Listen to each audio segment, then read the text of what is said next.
Today we're answering your questions about how to build a successful music school. People have sent in video questions and we're going to get straight into question 1. If you'd like to feature your question on a future video, just click the link down below where you can hit record, film your question, and I'll try answer it in a future video. But let's head to our first question. Hey, how's it going? My name's Jeremy. I'm a door-to-door instructor for guitar, ukulele, and piano. And right now I have about 16 to 18 students. And I wanted to ask about how you manage to keep students on curriculums or if you think curriculums are effective. So I have students all over the place. They're using Rock School Limited, RSL. They're using Faber Piano Adventures. We use Hal Leonard. Um, and I have a student in ABRSM. So I have two teachers that work with me. They are on a separate location. I'm the only door-to-door instructor. And really, I just want to know is using curriculum something that you think is good, or is it something that I shouldn't do? Because I have a lot of students, and I'm having to learn all of these different curriculums, and it's just stressful. So I want to see what you think is good. Thank you. Hey Jeremy, thanks so much for your question. So first thing I just wanted to say to you, amazing that you can play guitar, ukulele and piano. Those are some of the most popular instruments, so your kind of market opportunity is huge, which is amazing because people still generally kind of believe that you should all at least like try the piano. So that's a great one, and then most people kind of want to play the guitar. So mate, you've got the beginnings of being able to teach the most popular instruments, plus you're brilliantly set up to develop bands later on as well. So I can see you've got was it 16 to 18 students at the moment, and sort of capped a little bit because of the time it takes for door to door. I'll touch on that later, but let's get to your question about curriculum. A few things, and I want to share with you in a few little stories.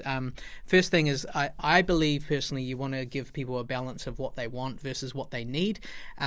We don't generally know, like as a student who's uneducated like you, that's not going to be at the same level. We can't self-diagnose what we actually need, so we need a teacher, a coach, a mentor to actually give us what we need to get better at the instrument. But at the same time, imagine like if you signed up to play the drums because you've seen a drummer playing in a band or in church or something. You're like, man, I want to be like that person. And you go to drum lessons and the teacher's like, right, well, the best way to get good at drums is to start with 3 years on a snare drum or a practice pad, and then we'll move to the drum kit later on. It's going to make you such a better drummer, but it's going to take a bit longer. Well, the truth is that 99.9% of students are going to give up before they ever get to that stage, if that theory was true anyway. And so that maybe, let's say hypothetically that's what they need to be amazing.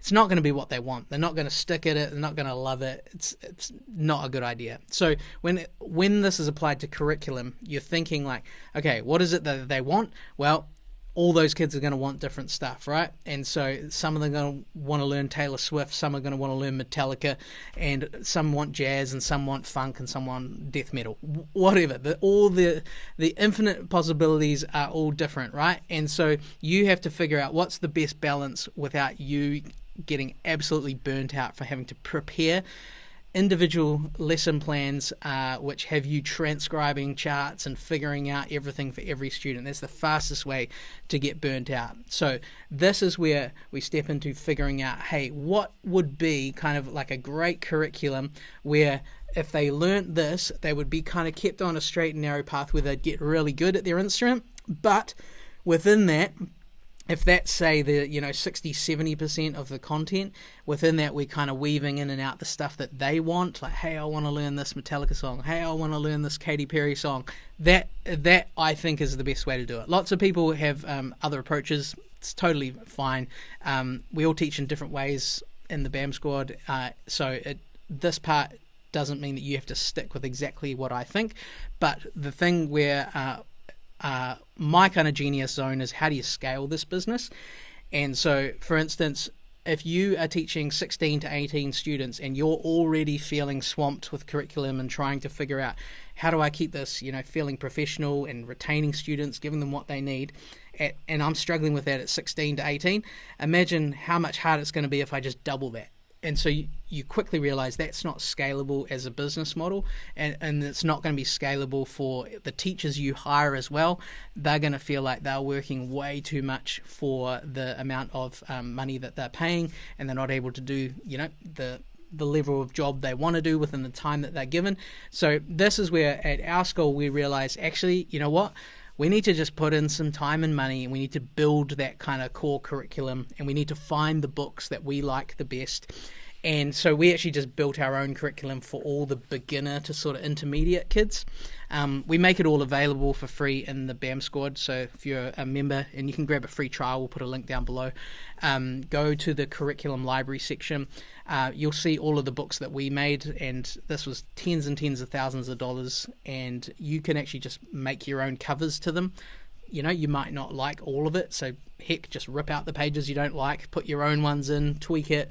And that's just going to save you so much time for having your own curriculum, and you've got all your own stuff that you've developed over the years, right? So start with that, form something, because then when someone comes and works for you, it's scalable. They've been given a curriculum, and as I said, that'll be like the core part, let's say 70%.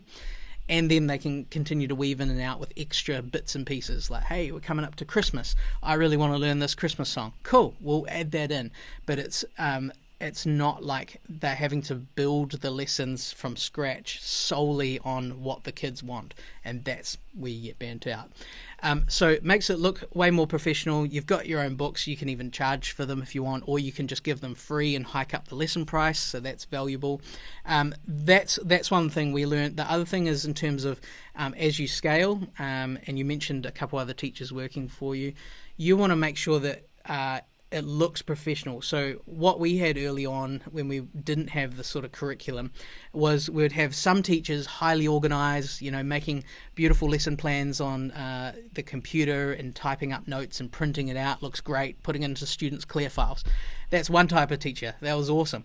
And then we'd have other teachers that were just like scrappy handwriting on manuscript, and it just looked tacky, and the parents would see it and be like, oh, is this really worth the money?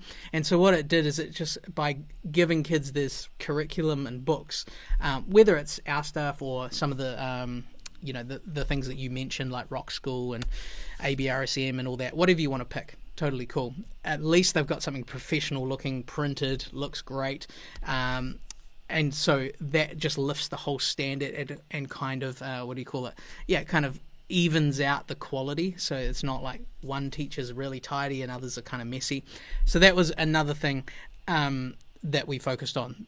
There was a final point I was going to say to you was, yes, in the BAM Squad, we also share lots of our resources that we're all building ourselves and advice. So for instance, we're not solely focused on curriculum, but there's heaps of curriculum stuff in there.